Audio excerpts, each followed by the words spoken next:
In the early 20th century, segregation and racism were the most prevalent issues facing the African American community. Jim Crow laws were passed in an effort to separate blacks and whites in America. Thus, in 1905, an organization called the Niagara Movement emerged to fight segregation and gain social, economic, and political equality for African Americans. The Niagara Movement triumphantly fought against racism and segregation. However, disagreements among its leaders and a lack of funding led to its tragic dissolution. Triumphantly, its ideals were preserved through the National Association for the Advancement of Colored People. The foundation of the Niagara Movement was a response to widespread segregation during the 20th century. W.E.B. Du Bois, a Harvard graduate and professor at Atlanta University, directly opposed segregation and wanted African Americans to be given the same privileges as white Americans. He wanted to fight segregation and began to search for people who would join him in his fight. William Monroe Trotter, editor of the Boston Guardian, was a man with similar beliefs to Du Bois.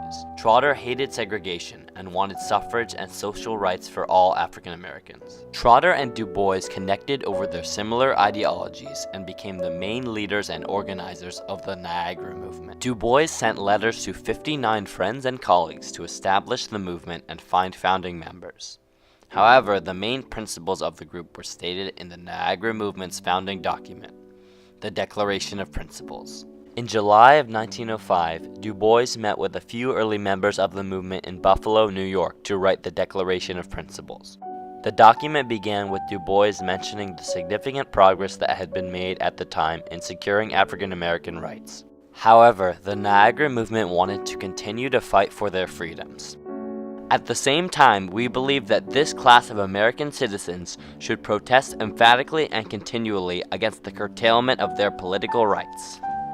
The Declaration of Principles established the causes that the Niagara Movement would fight for, including education, suffrage, and economic opportunity for African Americans. Finally, the document stated that there were certain duties, including treating every person equally, that the Niagara Movement and the people of America should uphold. Of the 59 men who received letters from Du Bois inviting them to join the Niagara Movement, 29 of them came to the first meeting in 1905. Although the meeting was supposed to be held in Buffalo, the location was later moved to Niagara Falls, Canada due to lodging complications. It was this move that inspired the name of the movement. Similar to Niagara Falls, the Niagara Movement hoped to be a strong current of change for African Americans. The Niagara Movement began its triumphant campaign against Jim Crow and segregation by finding more activists to join the movement. Approximately one-third of the original members of the movement had affiliations with newspapers and used this fact to their advantage. One prominent member, Jesse Max Barber, was able to publish many of the speeches given by W.E.B. Du Bois in his newspaper, The Voice of the Negro. This tactic of utilizing the press to gain followers worked, with the group size increasing from 29 members in 1905 to 170 members in 1906. The Niagara Movement also took direct action against segregation and racism in the United States. For example, the group supported many court cases fighting against segregation in train cars.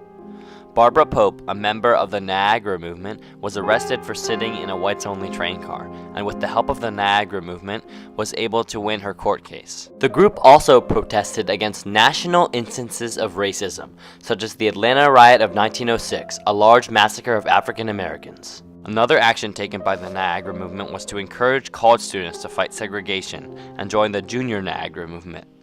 This sub-organization of the Niagara Movement was composed only of college students and hoped to be more persistent in fighting Jim Crow. The Niagara Movement continued to meet annually after their first meeting in 1905. In June of 1906, the movement met in Harpers Ferry, Virginia, the site of John Brown's raid 47 years earlier. Several of the members gave important speeches, with Du Bois giving the final address. "We want full manhood suffrage, and we want it now, henceforth, and forever." The group met again in 1907 in Boston and in 1908 at Oberlin College in Ohio. And with each of these annual meetings, the group was growing in number. The Niagara Movement hoped to continue to grow and fight segregation, but unfortunately, the group experienced a tragic decline in productivity after their meeting in 1908, which eventually led to the organization's downfall. One of the factors that chipped away at the Niagara Movement's foundation was the Tuskegee Institute, led by Booker T. Washington, an influential African-American figure at the time. Washington promoted blacks to embrace segregation for the time being and focus on raising themselves up through hard work and economic prosperity. As both Du Bois and Trotter displayed disapproval towards Washington, a sense of hatred formed between both parties.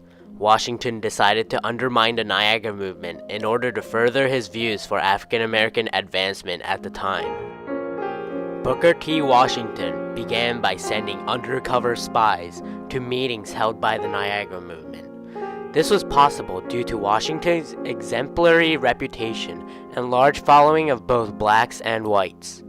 Another tactic that Washington utilized was isolating the Niagara Movement from the black press. The Niagara Movement relied heavily on circulating announcements for upcoming meetings through black newspapers, and the isolation tactic used by Washington proved critical to the downfall of the movement. The aggressive attacks by Washington slowly caused distress among Niagara Movement members, leading to a foul relationship between the two main leaders of the group. In addition to the external harassment that the group experienced from the Tuskegee Institute, leaders of the movement, William Monroe Trotter and W.E.B. Du Bois, had differing views on the inclusion of women to the group. Du Bois called for the addition of women, while Trotter strongly opposed the proposal. Du Bois stated that the movement began to suffer internal strain from the dynamic personality of Trotter and my inexperience with organizations. This conflict caused the partnership between the two leaders to tragically collapse, and Trotter withdrew from the organization in 1908 and went on to pursue his own new organization called the Negro American Political League. The final rationale for the downfall of the Niagara Movement was the financial strain felt by the group. The lack of funds proved to be detrimental, as they were not able to finance group meetings as well as larger public meetings. The group had trouble collecting dues from members and did not intend to accept donations from sympathetic whites, as they wanted to be a solely African American organization. With the group in turmoil and the lack of organization present among the group's leaders, the Niagara Movement disbanded in 1910. Despite the tragedies experienced by the Niagara Movement, the group left a legacy which triumphantly led to the formation of a larger organization, the National Association for the Advancement of Colored People, or NAACP. 4 years after being part of the Niagara Movement, Du Bois and other Niagara Movement members joined the NAACP. Not only did the ideals of the Niagara Movement lay the stepping stones for the NAACP, but its members also became the NAACP's first supporters and earliest leaders. Within the NAACP, Du Bois acquired the position of Director of Publicity and Research. He also became the editor of the organization's official magazine, The Crisis, a record of the darker races. With a larger budget and more mainstream support, the NAACP was able to accomplish many significant achievements pertaining to civil rights. The Crisis was able to reach thousands of people across the country and inform them of the daily atrocities committed against African Americans. Also, the NAACP was able to accomplish significant legal reforms, such as fighting against the infamous Grandfather Clause. The NAACP was able to tackle local and national instances of racism like the Niagara Movement never had before. However, it was the Niagara Movement's direct denunciation of segregation that inspired much of the triumphant work that the NAACP would accomplish. The Niagara Movement experienced many triumphs and tragedies during its existence. However, the group is not always recognized for its contributions to the civil rights movement. Popular discourse suggests that the movement started in the 1950s and is remembered fondly for its boycotts, sit-ins at lunch counters, freedom riders, and crucially, for its most charismatic leadership. However, as scholars have noted, the civil rights movement has a much longer history than is commonly noted, and as a result, we are still continuing to learn more about civil rights activity prior to what historian Peniel Joseph has called its heroic phase. Thus, the Niagara Movement should be further recognized for its accomplishments.